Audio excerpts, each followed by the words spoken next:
Well, hello and good evening. Welcome to this evening's In Conversation event. As has already been said, my name's Andrew Walsh. I'm the co-chair of the Writers Guild of Great Britain's Video Games Committee.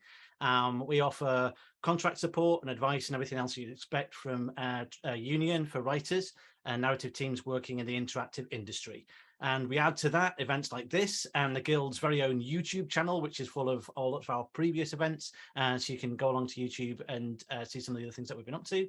You can also view or download our video game industry guidelines from the Writers Guild website, which will give you all sorts of handy tips and advice. Tonight's event is kindly sponsored by Artity Software. Thank you very much for making this possible. If you go over to artity.com, you can see their latest script writing software that includes a narrative design tool for creating interactive stories. I'm obliged to say there are other script softwares out there available that you can choose, but if you want to see the latest innovations that Artity are up to and all the things that they're trying, you can try them for free on Artity's website. So for tonight, I'm going to put a few questions to our guest, and then later on we'll open up to questions from the floor. You can put those in the chat. If you're watching this live, you can put this into the chat facility, which you should find down at the bottom of your screens, and you can type in there, and we'll try and collect those and put some of those forward. And if you're not watching live, don't. yes. Sorry about that. You should have. It's always the advantage of being here on the night is you get the chance to do that, as well as the thrill of a live event. So without further ado, let me introduce you to tonight's special guest, should he need an introduction to those who come along. Antony Johnston is a New York Times best-selling writer and the co-creator of The Coldest City that went on to be filmed as Atomic Blonde. His work encompasses comics such as Wasteland, Daredevil, Shang-Chi, and the Alex Rider graphic novels. His books include The Exphoria Code, The Tempest Project, and his non-fiction work, The Organized Writer, which, as you can tell by the state of his office, is an extremely good productivity guide that will turn you into a disciplined writing machine. His video games work includes Dead Space, Shadow of Mordor, iZombie, and Resident Evil Village. And whilst all that might turn many a person into an absolutely insufferable twerp, he's also a really decent bloke. The great pleasure to work alongside him on the Video Games Committee, and it's a real pleasure for me too to be spending the next hour with him. So, hello, Antony. Hello, Andy. How you doing? Yeah, great. It's nice to be here, and nice to have everyone else on as well. There was one thing you didn't mention about the Guild that I want to mention, just to sort of plug the Guild to those watching. We are, to the best of my knowledge, the only major Guild to have a video games committee and to publish working guidelines for professional writers working in the video games industry. I'm very proud of that. That's great. Thank you for picking that up. That's very true, and hopefully, sort of around that, we're building a community which includes all of you who are here this evening. Antony,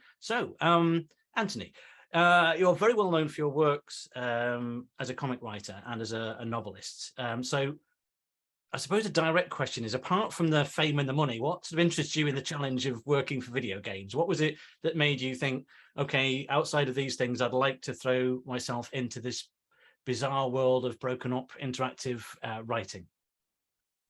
Like so many people in this industry, and honestly, really, I think in any creative industry, it's because I love consuming them. I love them as an audience member, and I'm sure that's true for novelists, screenwriters, people who make TV, artists, whatever. I love just sort of consuming other people's work in that medium. I grew up playing video games. I am old enough to remember things like the original Space Invaders. Now, obviously, that didn't have any kind of writing or a story, although there's a philosophical argument there because, it has a title and artwork and stuff. But it was the advent in the 1990s of the rise of the adventure game, LucasArts. We all think of those of us who are old enough to remember them as the real kind of golden age of the birth of video games writing and games that had actual stories and characters and funny dialogue and things like that. And so it was that period that made me think, oh, actually, this is an interesting thing to do. This is something that I might enjoy doing. There's a game called Loom, which a LucasArts adventure, which I, rhapsodize about at any given opportunity. That was the first game I played where I was truly engrossed by the story and played it purely because I wanted to know how the story ended, and I loved the characters and the tale it was telling. That was the game. If there is one single origin point, that was the game that made me want to be a games writer. And then as the years went on, obviously we got more sophisticated games. The Silent Hill games were very influential on me. And so, yeah, it was something that I'd always thought, oh, I'd really like to do that. However, as anybody in the industry knows, and I know that you know, it's very difficult to get into this industry. There, certainly in the early 2000s, there was no course you could take. There was no evening course at college that you could take that would then lead you on a path to getting a job as a writer within games. I, like so many people at that time, got into the industry through word of mouth, or recommendation, I should say, through people who I knew in the industry saying, oh, you should, this guy's good, you should hire him, whatever.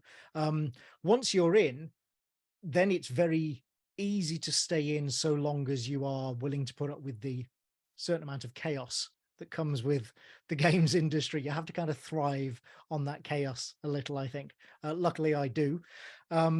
But yeah, the industry is screaming out for good writers. There is an absolute need for good writers. So I'm saying this as an encouragement to anybody watching who's thinking of getting into the industry. If you are looking to, hoping to get into the video games industry as a writer, then, go full steam ahead and make those contacts and start networking. I know networking is a dirty word. Everybody hates it, but it just means, just get to know people and be a decent person, and, maybe show them some of your writing. Because, yeah, as I say, the industry is crying out for writers. But my entry into it, as I say, was purely because I love games. I've always played games, and I wanted to make the state of narrative in games, as we call it, as a sort of all-encompassing term. I just wanted to make the state of narrative in games better, do what little I could to help improve this medium that I love. And at the time that you sort of made the transition over from comics, because you were working mainly in comics at the time. Yeah. I mean, as you say, there weren't very many resources around now, but there are a lot more now. And I was lucky enough to go to a GDC talk that you gave on the sort of similarities or crossovers that there are between comics and video games. So for the people that are here tonight that weren't able to go along to an event that you've got to shell out several thousand for, can we sort of encapsulate what to you are the core elements that helped you as a comics writer make the move from that medium into the interactive medium? Was it completely separate, or were there skills that were able to cross over with you? There are absolutely skills that I could cross over, as you know, because you were at that talk. And in fact, actually, people can watch that particular talk because it is freely available in the GDC Vault. It was highlighted as one of their sort of showcase talks. And if you go to my website, which is just my name.com, antonyjohnston.com, you will find a link in the For Writers section. You'll find a link to that talk and to the one I gave at GDC earlier this year as well, about running a writer's room. So yeah, there are skills and techniques and methods and processes from comics that you can bring over to games. Specifically, the one that I focused on in that talk was the art of compression. And I still find that a very, very useful tool. And what I mean by that is the ability to tell the sort of maximal amount of story in the smallest amount of space, whether that space is the physical space that you have in a comics page. Comics is the only medium where your storytelling area is literally a physical space. Or whether it's time, whether it's duration, length of a cutscene, equivalent to the length of a scene in a movie or something. So being able to, like I say, maximize your story within a small space is really important in comics, because you have that physical limitation of the size of the comics page. And so you want to be able to get as much information across as possible, whether that's dialogue, whether it's setting a scene, whether it's exposition, whatever, or even the movement of a scene through its actions, getting as much of that as possible into the least amount of images and the least amount of space on a comics page. Now, like I say, comics is the only medium where you have that physical space limitation, but you can translate it to time as well. And so in games, even more so than film or TV, the length of time it takes to make a narrative point is crucial, because everybody thinks of the gorgeous 3D cutscenes that we all watch and what have you. Those are incredibly expensive. Like I cannot even explain to people who aren't in the industry how expensive every second, every nanosecond of those cutscenes is. And so if you can take a script that would ordinarily take 90 seconds to tell in a cutscene, if you can cut that down to 60 seconds, you are potentially saving your studio tens of thousands, if not hundreds of thousands of pounds or dollars or whatever your currency. And so again, that ability to really be economical with your storytelling, which you have to learn to make comics, is actually something that you can really, really take advantage of if you move over to games. And I certainly did. It's one of the things that I became quite well known for early in my career, the ability to sort of do a cutscene really, really quickly. And it's not just cutscenes, of course. You've got your bark dialogues, as we call them, random things that people shout out while you're playing the game, and text that people, look at, as we call them, that people can sort of, when you press a button and a piece of text, a letter or something comes up on your screen, you don't want that to be pages and pages and pages. You can't write a book. Nobody's going to read that. People don't want to read more than 3 words.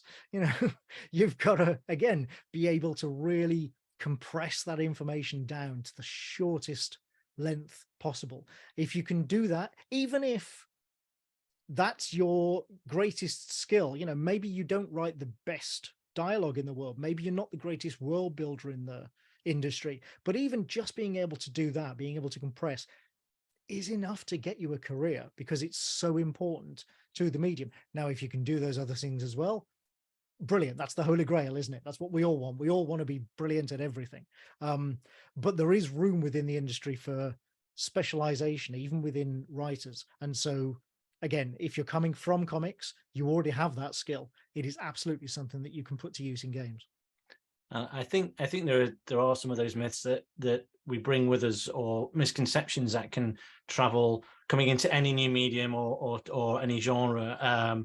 And I think one of the misunderstandings that it can be quite often about games is if it's a AAA open world one, and there are lots of different forms of games, so we're not lumping them all together. But if you're looking at it as like a 70-hour experience or a sort of open world experience, thinking that there's all of that time to tell the story, whereas actually, as you've said, it's those small packets of time you've got within that space. So with that in mind, you've talked about some of the strengths for a comics writer, but are there any obvious pitfalls or traps that are waiting there where sort of comics writers or people sort of coming from that particular industry might find entering the interactive world?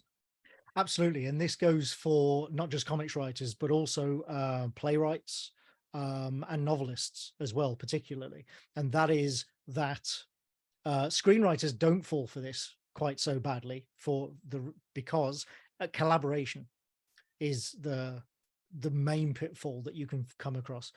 If you are writing comics, if you're writing novels, if you're a playwright, you are generally, not always, but most of the time, you are used to working on your own. You are the only writer. Everything's down to you. You might have an editor or a dramaturge or whatever, but generally it's you. You're responsible for everything. Every word that you write is what goes into the final product. That is absolutely not the case in games. Again, screenwriters will be familiar with this. That's why they don't tend to fall into this pit quite as much. But yeah, games is so collaborative in every area, not just writing. In absolutely every area of video games, nobody is working alone, unless you're making the very, very smallest, independent game in your bedroom.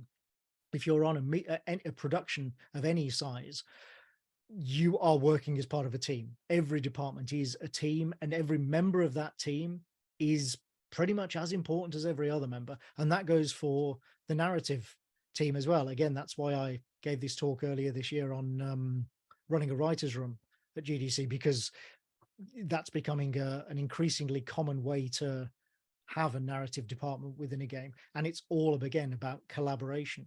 Resident Evil Village is a great example. You know, right now, that's probably the sort of game I'm best known for with the current crowd, because Dead Space is obviously quite old now. I was the script writer on that game. Don't say and things like that. I know. I'm sorry. It's 14 years old. Can you believe that? But I will say there are still people who, when I tell them that's the game that I wrote, that's the one that makes them go, really? Wow, it's amazing.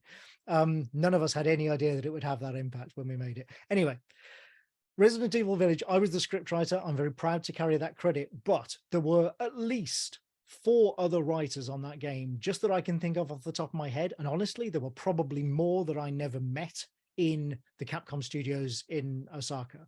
And every single one of those people was just as important. You know, we all have different credits, and you kind of have, there's a bit of criminology. You have to kind of know how to read a video games credit to understand what somebody's done sometimes, but they all have different credits, but they were all absolutely vital. I mentioned the lookouts a moment ago, you know, the pieces of text and lore that you read. I didn't write any of those in Resident Evil Village. They were based on things that I had helped work out during the world building, you know, and during development, but none of those actual final words were mine,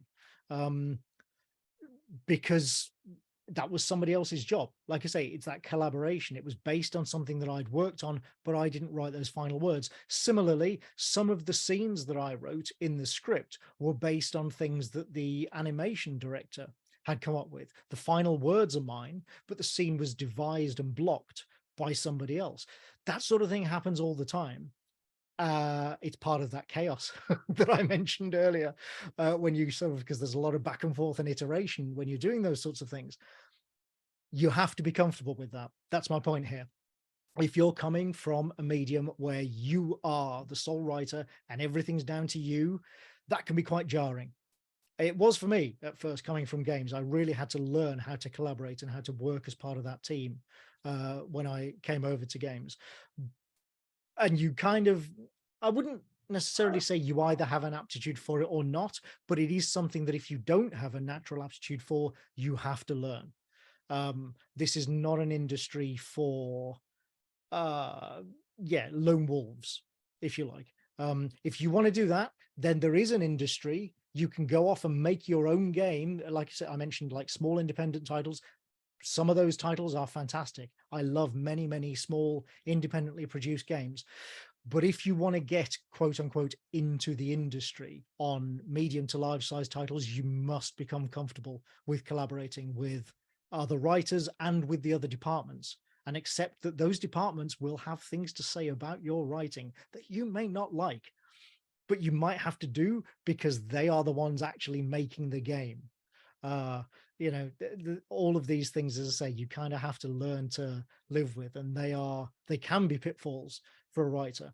But if you're expecting them, if you know what to expect going in, and you can, if you're dedicated to carving out your space within the industry and to kind of getting over yourself and learning how to do that and how to collaborate with others, then yeah, it is something that can be learned, because like I say, I had to do it myself.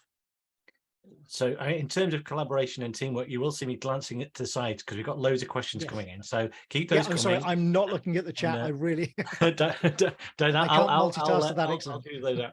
And, but so thinking about what you were saying there, what would you say are a couple of key bits of advice for people that are moving from, say, from a more isolated standpoint? So could you tell me a little bit about your process for doing that? Were you based in the room that we can see? Were you on site? Were there particular tips that you used for communicating your ideas, or if you hit any roadblocks?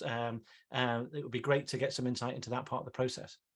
Those are really good questions. So yes, I mostly work from this room. We've been in this house now for almost 20 years. So certainly all of my time working within video games has been spent living in this house, and so working in this study.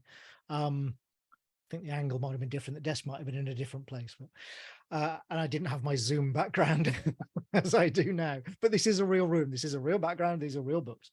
A lot of COVID obviously has made this problematic, and virtual working is much more common now. But I always try, especially when starting a large gig, to spend some time on site. At the very least, to go and have a couple of meetings with all the other leads, the department leads on the project. But if possible, to actually spend a week, 2 weeks, maybe even more on site at the studio, taking those meetings, talking to people, doing a bit of work as well. Not just swanning about and having meetings, but getting to know the team and letting them get to see me as well and get to know how I work, because then the virtual communication afterwards, whether it's email, whether it's this, whatever, is so much better when you have met people in the flesh and you can get to know them and their conversational signals and how they talk and behave, and just tone of voice, that sort of thing. It's so much easier when you've met them in the flesh. So I would always advise doing that if possible, if sort of logistically feasible, and especially obviously, as I say, during COVID, but wherever possible, yeah, do that.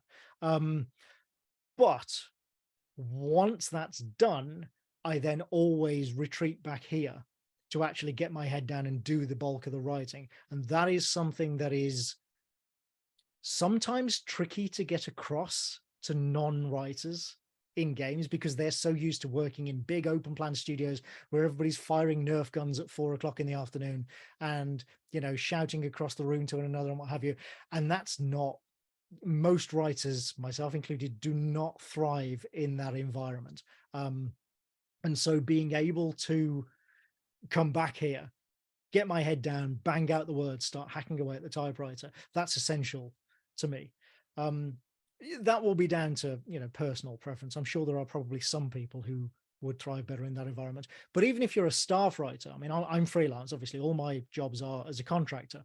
If you're a staff writer, and more studios have staff narrative positions these days, just being able to book a room for several hours for yourself, and again, somewhere quiet, close the door, get your head down without disturbance, it can be essential to actually getting the work done and sort of churning out the words.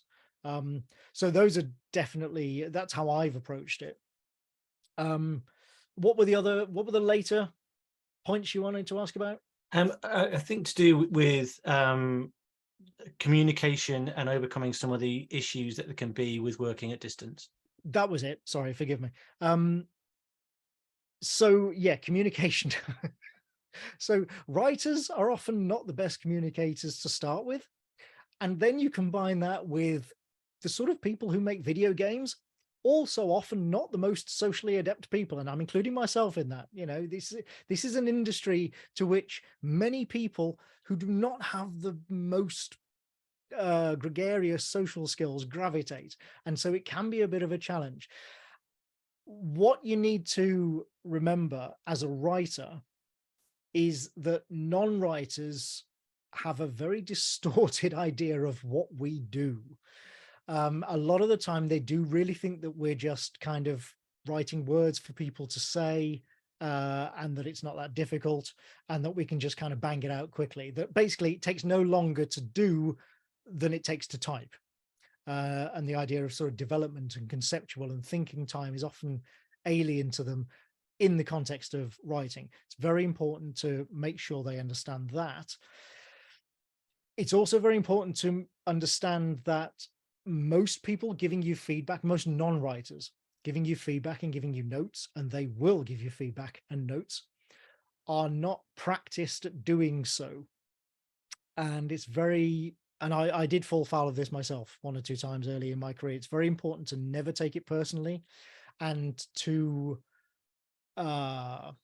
look for, as they say in Hollywood, the note behind the note, which is to say that a lot of the time, a lot of people find it quite difficult to articulate what they actually find problematic about a script you've written. You know, they may look at a scene and go, oh, that's not working for me, but they can't tell you why, but they think they can. And they think they can by telling you what this person should say instead, or what this character should do instead. And often those are not very good ideas because those people are not writers. But that doesn't mean that their feedback should be ignored. They may have a very, very good point. What you need to do is dig beyond their immediate suggestion of a fix and look for what the actual problem is. Why do they think this person should say a different line? Why do they think this character should behave differently?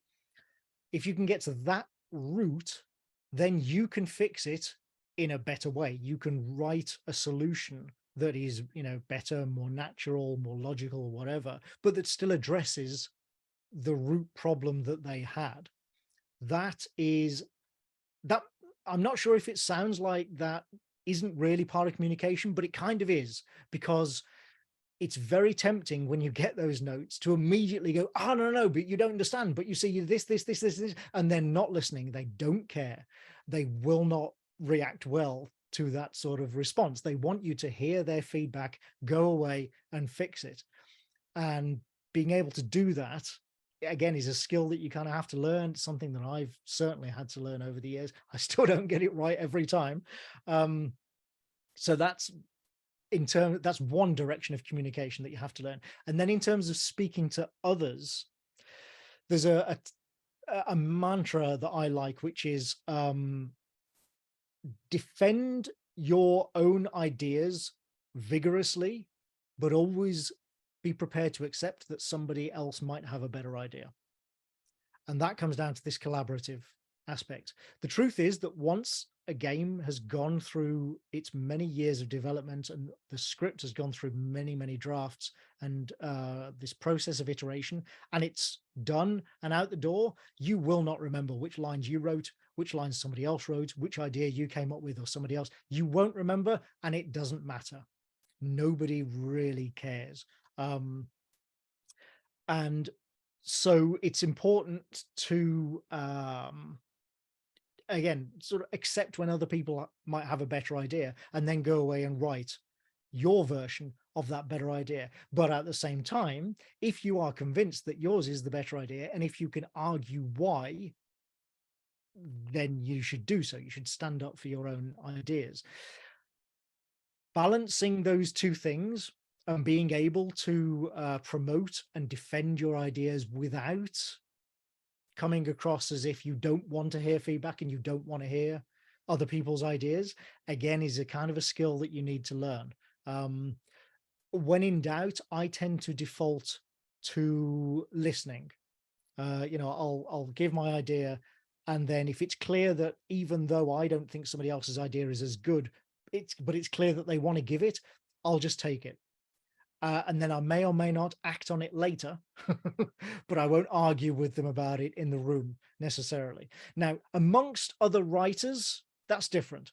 When you're in a writer's room and it's just writers and you're just spitballing ideas, that's different. That can get a bit rough and tumble.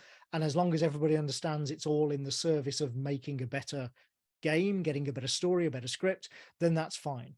What I'm talking about here is when you're communicating with non-writing people on the development team, because the writing team on any game is normally not very big.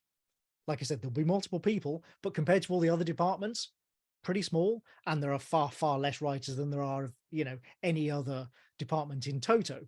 And also, frankly, not as important as some other departments. And that can be difficult for some writers to understand and for their egos to get over. And it's not to say that story isn't important or that it won't resonate with players and reviewers as well. One of the points I always make is that reviewers absolutely focus on story far more than many developers seem to think they do. You can, if you've got a game with a great story and mediocre gameplay, you will get a much better score than you might expect. So making some developers understand that can be tricky from time to time. But overall, most people are concerned with gameplay, you know, and as a writer, obviously, as a 20-year plus writer now, that's kind of hard to accept and to say and to, encourage other people to understand. But it is the truth. Within this medium, you are subservient to gameplay. And writing simply is not the most important part of a game, certainly during development. And again, understanding that can help you to communicate better with other departments. Not that you should, be tugging your forelock and just being subservient to every other department, but understanding the hierarchy, understanding what narrative is there for, which is to support gameplay and to make the game better, but not to carry the entire game by itself. That's important to understand. And as I say, that can play into how you communicate with the other departments. That's great. Thank you very much for that. And now you worked on Resident Evil Village, so we come to the inevitable question. Lady Dimitrescu, is she single? No, we've only got a character that sort of gets that much feedback and that much interest, and there's not a day when you can't sort of switch on and find like some sort of reference or cosplayer or something. I've been, a lot of people have been switching social media for some reason this week, and you're right on there. One of the first things that turns up is cosplay people sort of with playing Lady Dimitrescu. So she's captured the imagination in so many ways. Is the character sort of creation process that you get in games the same as in other media? Is it one that differs in significant ways? How did you sort of go about creating a character that's grabbed the imagination so much within the video games medium? So Lady D, as we called her on the development team, was visually pretty much already designed when I came on board that project. Things changed here and there. There were a few tweaks, but by and large, her look was pretty much dialed in when I came on board. What she didn't have was a personality. And that's what I helped to develop. And that's pertinent really to your question, because that's not unusual. It's really not unusual for characters to be visually developed first to an almost final state and then handed off to the writers and the narrative department. As I say, that was the case with Lady D, certainly, and with some of the other characters in Resident Evil Village as well. It's not always. Sometimes you will be asked to create characters as a writer first, and then, a visual development will come later.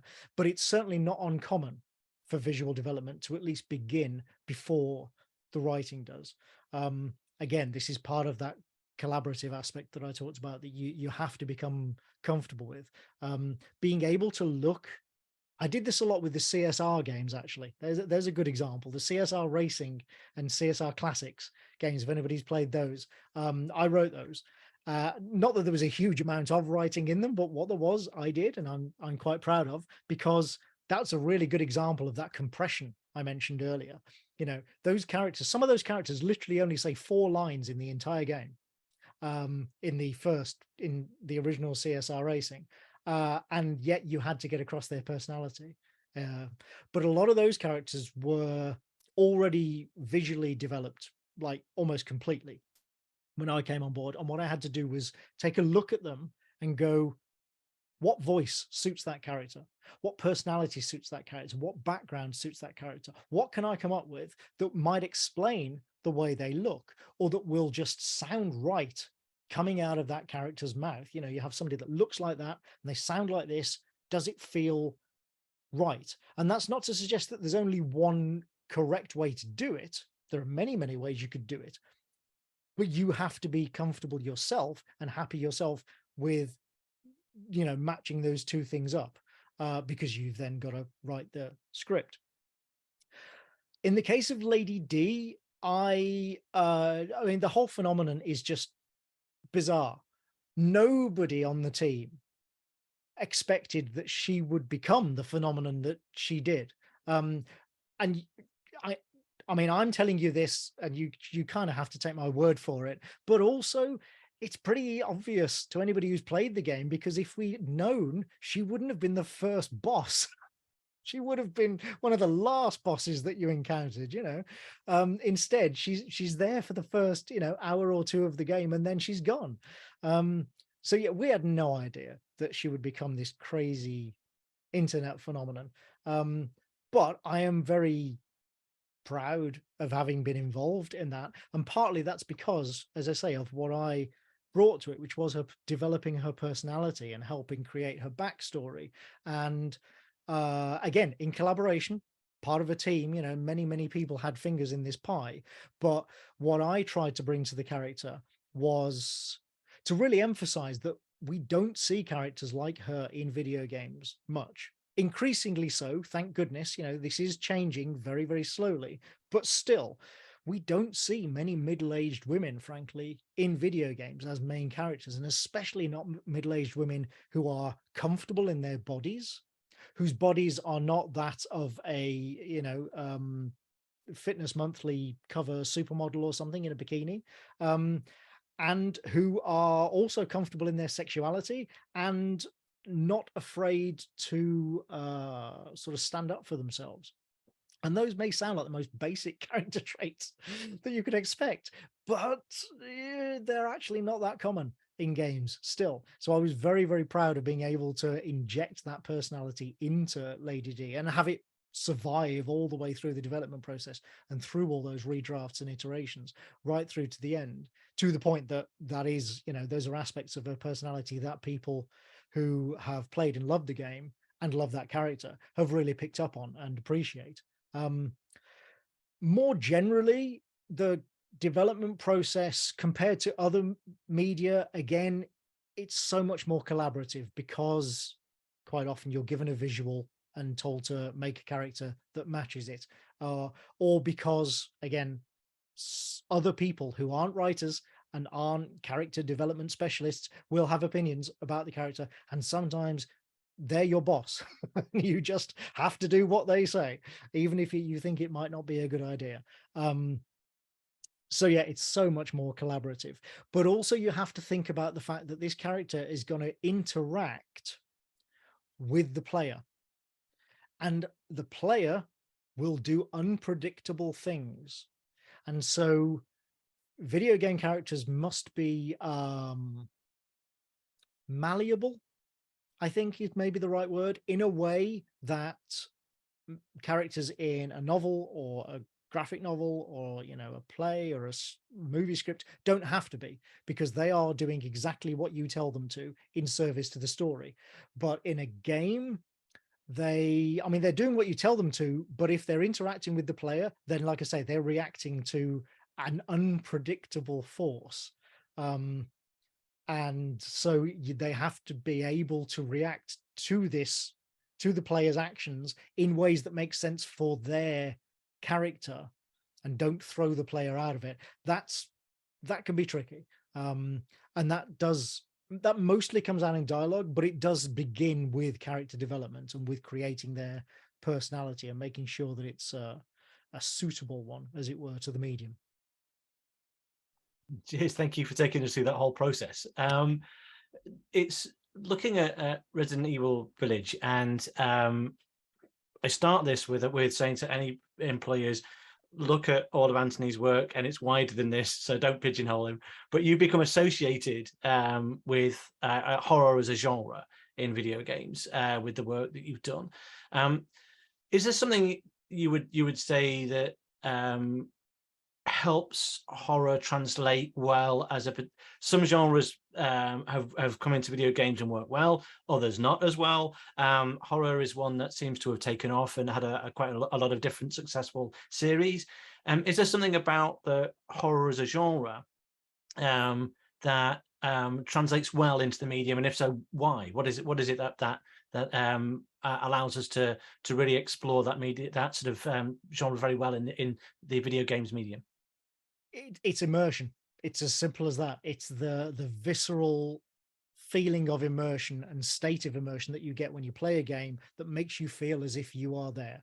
And you don't need VR for that. I mean, VR, I'm sure things like, all these technologies that are coming up now for new gaming experiences can help, but you don't need it.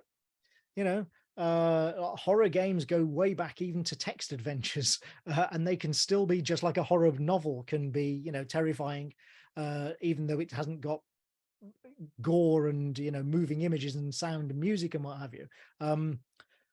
It is just that feeling of immersion, the fact that you are there occupying a character, enables, and this, I mean, this goes for games in general. It enables you to really sort of feel as if you're part of that world and to experience things in a more heightened state than in many other media, a more immediately heightened state, I should say, than many other media. And consequently, horror works really well when you're in that state, because horror relies on things like jump scares and shocks and startling you and what have you. If you can do that to somebody who feels as if they are there experiencing it themselves, it's a no-brainer. There really isn't much more to it than that. I suppose the one other thing from a storytelling aspect is that horror quite often takes an ordinary person and puts them in an extraordinary situation. Now, I mean, again, that's true of many other genres, but it's really, really true of horror. The greatest horror films and books and games are about taking an ordinary person and putting them into a outrageously unusual and extraordinary situation. And again, if you've, it's really easy for you to occupy an ordinary character because we're all just ordinary people. So that immersion is enhanced and increased even more because we're just ordinary. We understand what the real world and the normal world is like. And when the character experiences the world going sideways and all this strange, bizarre, outrageous stuff happening for the first time, and they're shocked by it, well, so are we, because we're also experiencing it for the first time because it's the first time that we've played the game. So you get that lovely sort of parallel, that mirroring between the player and the character. And so again, when you have a medium where the audience is so immersed in the experience, that parallel just becomes even stronger. And the emotions that the player, the audience goes through in a story, and especially a horror story, is just multiplied. I won't say tenfold. I'm not going to try and put a number on it, but it is enhanced greatly. And it so, needs to be yeah, a number to at least 8 decimal points. We'll get complaints. it's over 9,000. So yeah, that it's as simple as that. It is just because games are immersive. Horror is a natural genre in which to work.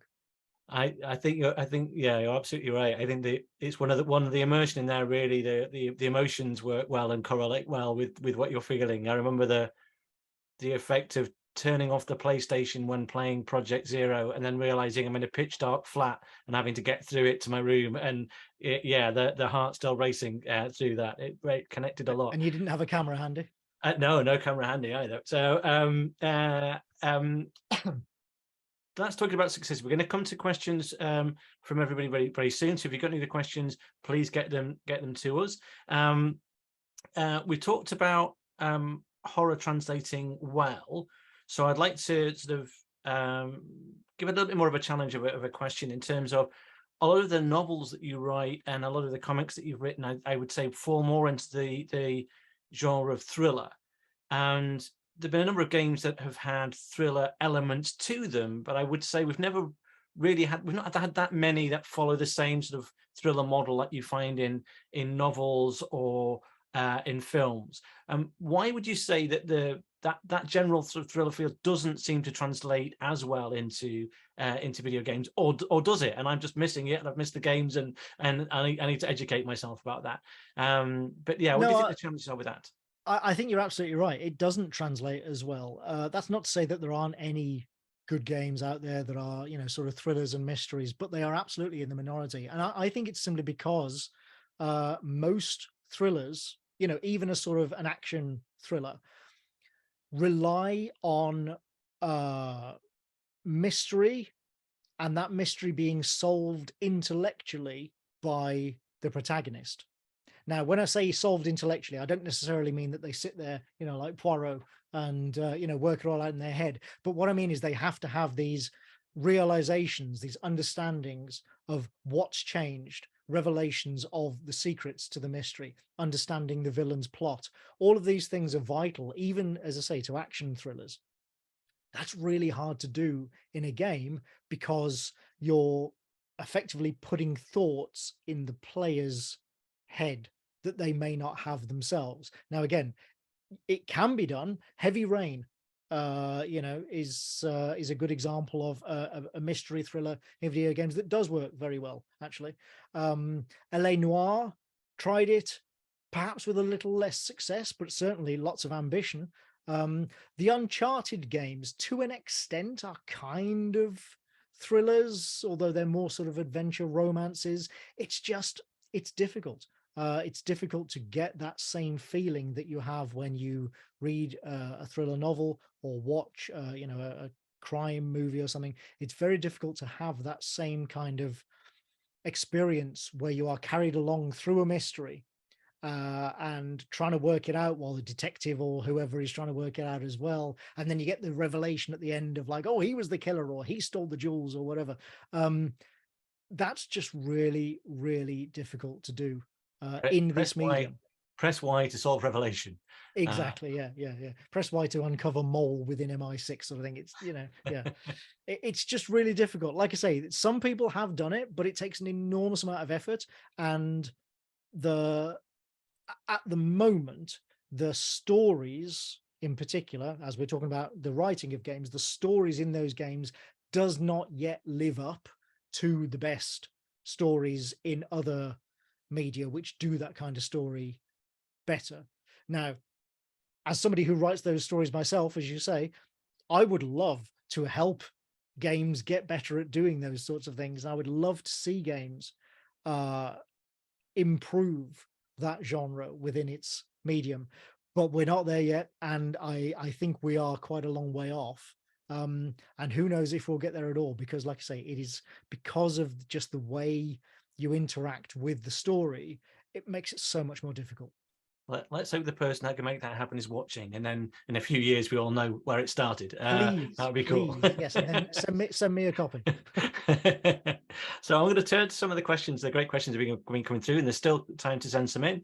I'm going to conflate a couple of them together because we've got a few that have got a sort of similar feel. But there was a question that came through saying that if you were to take a writing course today, if you were in the situation where you're starting over at this stage and you were to be a student, what would you wish that a narrative design game writing professor would teach you? What's the sort of most important sort of bits of advice or aspects that you wish you'd known at that stage or that aren't covered elsewhere? That's a really good question. I'm going to not quite dodge it, but I think the best experience a writer can get specifically for games is to work on games. And the best way you can do that starting out, certainly these days, it's so much easier and more common than it was, 15, 20 years ago when you and I were starting out, is to get involved with indie game development, make something in Twine, either by yourself or with your friends, go to game jams, find these tiny, tiny little micro team projects that are making something and get involved and make something. Even if you're not able to distribute it to the wider world, just the experience of having done it will teach you so much about how writing works in games and about game narrative. More broadly, I think anyone who wants to be a game writer should also learn the sort of fundamentals of writing. And by that, I mean, scene, structure, character, dialogue, all the things that novelists and screenwriters and playwrights and what have you have to learn independently. I think partly because many, many game writers that I know, myself included, do other things on the side where we are in control. And I'm convinced that that is a sort of a way to stay sane. You know, I know so many game writers who write comics or novels or little audio dramas or something on the side, and they do it with no real expectation of financial return, but it allows them to stay sane because it's something that where they're in charge, and you know the writing is just them, and they're not having to do all this crazy collaboration that we've talked about. So learning those things, the fundamentals of telling a story in any medium outside of games, I think is just as important, because I think those skills will stand you in really good stead just in general when writing games, because you'll have learned how to write a scene or how to develop characters and stuff. But then specifically for games itself, yeah, just make games. Nothing will teach you how to write for games better than writing for games. And knowing the fundamentals of writing is useful. Apart from writing, for that, for the well-meaning producers that you will meet along the way who have read Save the Cat once, Rescue the Cat, and therefore will challenge you with the hero's journey and want to know why it doesn't work in this particular game. So definitely always worth working through. Rarely works in this medium, frankly. Joseph Campbell and the hero's journey and stuff is really very, very hard to apply directly to video games, but that's a whole other rant. We've had a couple of questions that have come in to say that when looking at horror as a genre, when writing a horror game, are there specific steps that you will take when looking at the characters and the plot? Are there certain elements of genre that you would want to try and make sure are there? So it's being in a way, because that's all your questions coming in. Are there specific things that you want to see there, both as a genre in general and as a genre specifically for interactivity? What makes a game a horror game for you as a writer? So the first half of that, I'll say no. You know, there are no hard and fast rules. There is nothing that you have to include, or that, you know, if you don't include it, it'll be a disaster, or that you must never do. There are absolutely no rules, especially in a genre like horror. One of the great things about a genre like horror in any medium is that there are no rules.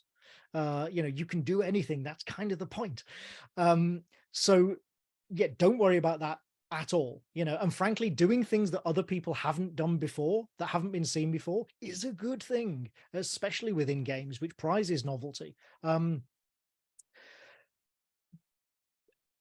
in terms of more general kind of, you know, how to make a good horror game or whatever, what's important is to put yourself in the mind. Again, I mentioned the sort of, you know, the everyman character that's almost always the central protagonist of any kind of horror fiction, and make sure that they're equipped to mentally, I mean, you know, sort of from a character standpoint, to solve this particular dilemma, you know, to survive this ordeal, and that the world they're going into is one that will have resonance with that character, or vice versa. You must develop them in tandem.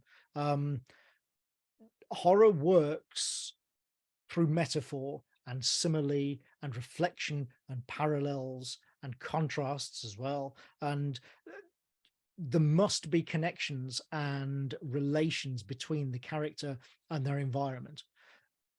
I'm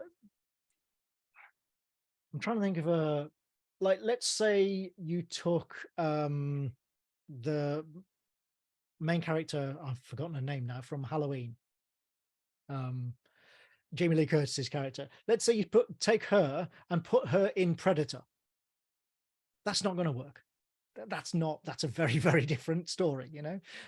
But similarly, you take Arnie and put him in Halloween, that's not going to work either, you know. There must be Laurie Strode, I just saw, thank you, Helena. Just saw the pop up in the chat. You must have that relationship between the character and the situation they're in. A horror situation, scenario is built around a character, and the character is built to slot into the scenario. They are absolutely symbiotic. And so just on a general level, always bear that in mind. You know, make sure the character and scenario fit, and that you can draw as many parallels, metaphors, similes, etc., between them as you can. Great stuff. We've had quite a lot of questions come in about getting started in writing.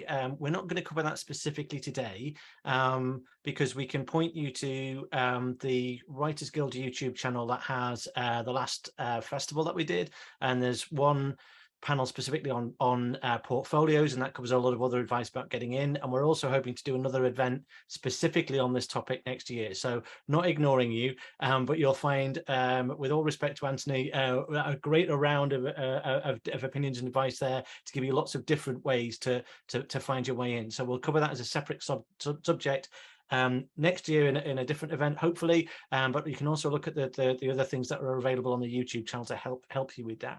And that was a great panel. But, you know, there's nothing that I could tell you that isn't covered in that panel. And so I think we've got time to squeeze one last question in while we've got you. So just as a quick question to round us off, I know we can't always talk about specifics because of non-disclosure agreements. NDAs is something you will learn about a lot in this industry. So many NDAs. Yeah, it's all a number of NDAs that you have to do. But as writers like to visualize or write often unused backstory for characters, is backstory, that sort of visualization, something that you put in before you write the character? Does it evolve alongside the character? Do you have, because every writer has their own approaches, but do you have particular techniques when it comes to creating characters and using visualization aids or backstory to do it? Do I? I'm not actually sure how to answer that. We've got a good sort of like tricky one to finish with. This it stumped me. Yeah. Thank you, Natalie. I mean, like I said, you're not always in control of how you develop a character, because their look might already have been designed by somebody, and you can't change it. You don't have the clout to get that changed. So you may not always have a choice about the order in which you do it. For me, a character's backstory is essential if they are a character who is going to be emotionally involved in a story. And that goes for any medium, really. But specifically in games, it matters because not all characters are emotionally involved. You know, if you've got a squad of like 4 soldiers or something that you're, controlling through a game, then all 4 of those characters will need backstories. Absolutely. And you should start working them out as soon as you can. But there will be many other characters you meet, NPCs, or even sort of, temporary allies, that you probably don't. They may come in for a scene or two and then not be seen again, and they won't have that emotional investment. And so for them, it's not as important. Now, that's not to say that you shouldn't do it, but if you have to make a judgment call, if you're short for time or whatever, or push for resources, those are the characters where you can be much more broad, if you like, and you can worry less about their backstory. But central characters, yes, you absolutely need to figure it out, like I say, as soon as you can. But again, depending on your process, that may come sometimes kind of in the middle of writing a script for them. There are some characters, some games, depends on the project, where the best way to kind of figure out who a character is actually to write them. To write scenes, and those scenes may not make it into the game. They may just be kind of writing exercises, essentially. But they help you get into the mind of a character and understand where they're coming from. And that can then help you can take that backwards, as it were, and that can help you develop their backstory. And then when you come to write the final script, obviously that knowledge will enrich the dialogue and the scenes that you're writing for the final script, because then you'll have that backstory. So it's very much a kind of ongoing process. Even characters in novels that I've written, where I've got the backstory all worked out before I start, I'll still quite often learn things about them while I'm writing them, and then go back and add that to their backstory, in a little note stock I've got for them. So they're always living documents, backstory and character bios. They're never really set in stone, and they shouldn't be, because as people, we all grow and change and evolve, and so should your characters, whether that's through the course of one game or over the course of several games, if you're lucky enough to write a series. So yeah, as I say, it's there's no hard and fast rule. There's no kind of set process, but it is very much a sort of a back and forth between the script and backstory, and there's no right or wrong time to start. But I would say you shouldn't ever stop. I think that's probably that feels like it's not a very illuminating answer. I don't know, but it feels like the best one I can give. No, it's an excellent one, and I think one of the things that you set out very well for people today, reassuring those who are writing already, reassuring those that are starting their journey with writing, is that there aren't necessarily firm answers to these things. You find your way through. So when you're sitting there in that sense of confusion, you're not alone. No, not Everybody, at all. even somebody like Antony Johnston, is sitting there feeling that part of the process as well. Well, it's always a good sign of content when it rockets by, and I can't believe for one that that's our hour through, because it feels like we're only just starting out on this journey. But I'd like to take this moment to say thank you very much to Antony for all of those insights and for rolling through everything so well today. It's been brilliant. Thank you for that. Thank you to our sponsor RT Software for making this possible. Thank you for the Writers Guild, who work so hard for writers out there and for making this event happen. And thank you for coming along today. One last thing before you disappear, to leave that gap.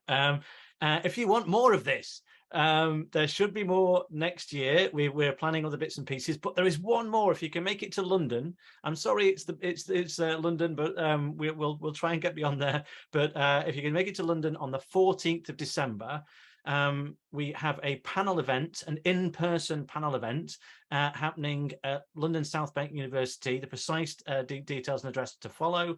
That will be on creating characters through to performance in interactive writing, followed by a networking event. So sort of taking in that sort of advice that we got from Antony there.